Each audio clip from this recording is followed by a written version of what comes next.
Hello friends, welcome to शाखा study.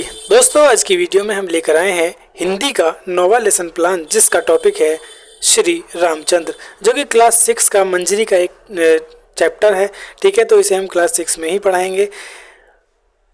पहले आपको पाठ्य योजना नंबर डालना है, उसके बाद विषय, फिर कक्षा, वर्ग, दिनांक, स्कूल और कालांश आपको उसी टाइम पर फिल करने हैं जब आपको अलॉट कराए जाएंगे। फाइल बनाते टाइम आप इन्हें खाली छोड़ देंगे। उसके बाद आपको टॉपिक डालना है, तो टॉपिक है श्री रामचंद्र। उसके बाद आते हैं सामान्य उद्देश्य। तो सामान्य उद्देश्य आप यहाँ से वीडियो पॉज करके लिख लेंगे।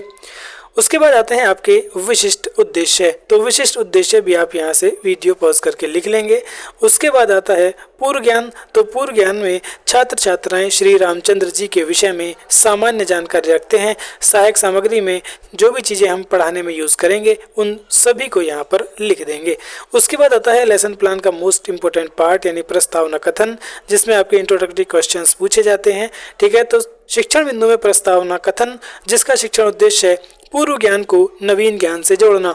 उसके बाद छात्र अध्यापक क्रिया में कुछ प्रश्न पूछे जाएंगे और छात्र उनका जवाब देंगे। पहला प्रश्न, हम किस देश के नागरिक हैं? तो छात्र बताएंगे हम भारत देश के नागरिक हैं। भारत के विभिन्न काव्यों एवं ग्रंथों के नाम बताइए। तो छात्र यहाँ भी बता देंगे रामायण, महाभारत, भगवत गीता आदि जो है ये आपके ग्रंथ और महाकाव्य हैं। प्रश्न नंबर 3, रामायण के रचयिता कौन है? तो रामायण के रचयिता वाल्मीकि हैं। प्रश्न नंबर 4, रामायण में किसके चरित्र का वर्णन किया या गुणगान किया गया है? तो रामायण में श्री रामचंद्र जी का गुणगान किया गया है।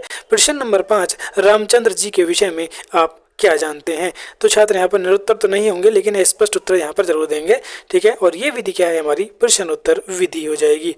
उसके बाद शिक्षण बिंदु में आता है उद्देश्य कथन, जिसका शिक्षण उद्देश्य है छात्रों का ध्यान प्रकरण बिंदु पर केंद्रित करना। उसके बाद छात्र अध्यापक बोलेंगे, छात्रों आज हम श्री रामचंद्र कहानी के विषय में विस्तार पूर्वक अध्ययन करेंगे, और ये विधि आपकी कथन विधि हो जाएगी।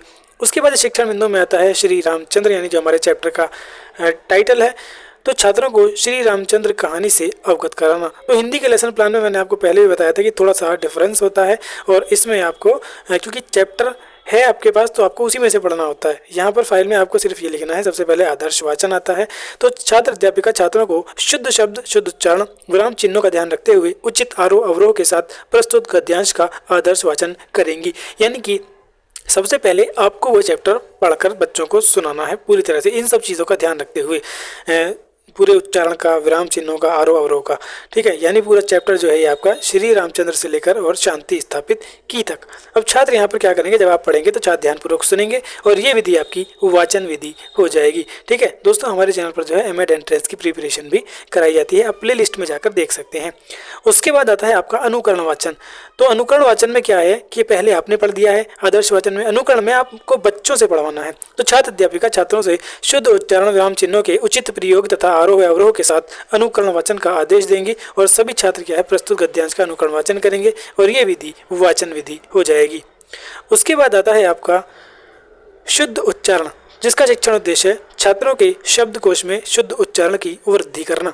तो फिर ये चैप्टर आपका पूरा यहीं से श्री रामचंद्र से लेकर शांति स्थापित तक बच्चे भी पढ़ लेंगे। तो उच्चारण संशोधन में क्या है, छात्र अध्यापिका पाठ में आए कठिन शब्दों को श्यामपट पर लिखकर छात्रों द्वारा बोले गए अशुद्ध शब्दों का शुद्ध उच्चारण कराएंगी, और सभी छात्र छात्राएं जो है वो उनका शुद्ध उच्चारण करेंगे। अब देखिए यहाँ को, क्योंकि अब इसमें पहले ही लिख दिया है कि ब्लैक बोर्ड पर लिखना है उन सभी शब्दों को, तो यहाँ पर आपको एक ब्लैक बोर्ड लगाना था। मैंने जो इससे पहले आपके लेसन प्लान कराए हैं उनमें बता रखा है कि कहाँ कहाँ आपको ब्लैक बोर्ड लगाना है। यहाँ पर मैंने बस ऐसे ही लिख दिया है, ब्लैक बोर्ड नहीं लगाया है। तो ये आपको ब्लैक बोर्ड पर लिखना है और बच्चों को शुद्ध उच्चारण का कराना है, जो पढ़ने में बच्चे जिन शब्दों का उच्चारण गलत यहाँ पर करते हैं।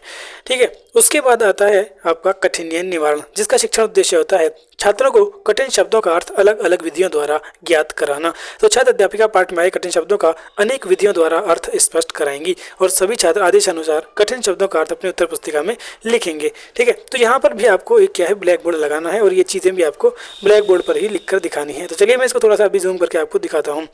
तो यहाँ पर देखिए शब्द है, अर्थ है, विधि है और प्रयोग है। तो इस तरह से आपको जो कठिन शब्द होंगे उनका अर्थ बच्चों को समझाना है। जैसे यहाँ पर वर्ष है, ठीक है, वनवास है, माया है। तो इस चीज़ इन शब्दों के आप या तो विलोम बता सकते हैं, पर्यायवाची बता सकते हैं, या वाक्य में प्रयोग करके। कहने का मतलब ये है कि शब्द का अर्थ पूरी तरह से बच्चे को समझ में आ जाना चाहिए। ठीक है, उसके बाद आता है आपका मौन वाचन, जिसका शिक्षण उद्देश्य होता है छात्रों में तीव्र गति से स्व अध्याय कौशल का विकास करना।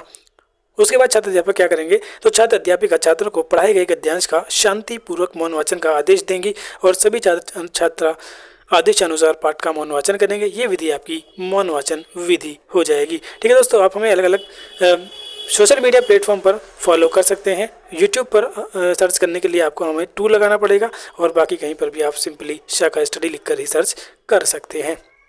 उसके बाद आता है बोधात्मक प्रश्न। तो छात्रों में तर्क, बोध, ज्ञान, चिंतन शक्ति व कल्पना शक्ति का विकास करना। तो छात्र अध्यापिका पढ़ाए गए गद्यांश को स्पष्ट करने के लिए उस पर आधारित प्रश्न पूछेंगी और सभी छात्र छात्राएं क्या है उनका जवाब देंगे। विधि आपकी प्रश्न उत्तर विधि हो जाएगी। अभी हम ये प्रश्न पूछने वाले हैं। तो चलिए पहला प्रश्न देखते हैं। श्री राम के पिता का क्या नाम था? तो श्री राम के पिता का नाम दशरथ था। ठीक है, ये सब आ जाएगा जब आप चैप्टर पढ़ेंगे। अब क्योंकि इसमें हिंदी के लेसन प्लान में ऐसा नहीं करना होता है, क्योंकि आपको बुक में से चैप्टर पढ़ना होता है और बच्चों को पढ़ाना होता है, इसलिए इसमें इसको नहीं लिखा जाता है। दूसरा है, राम गुरुजनों की आज्ञा का पालन कैसे करते थे? तो राम गुरुजनों की आज्ञा का पालन बड़ी ही तत्परता के साथ और लगन के साथ करते थे। प्रश्न नंबर 3, श्री रामचंद्र जी की पत्नी का क्या नाम था? तो श्री रामचंद्र जी की पत्नी का नाम सीता था। ठीक है, ये विधि आपकी प्रश्नोत्तर विधि हो जाएगी।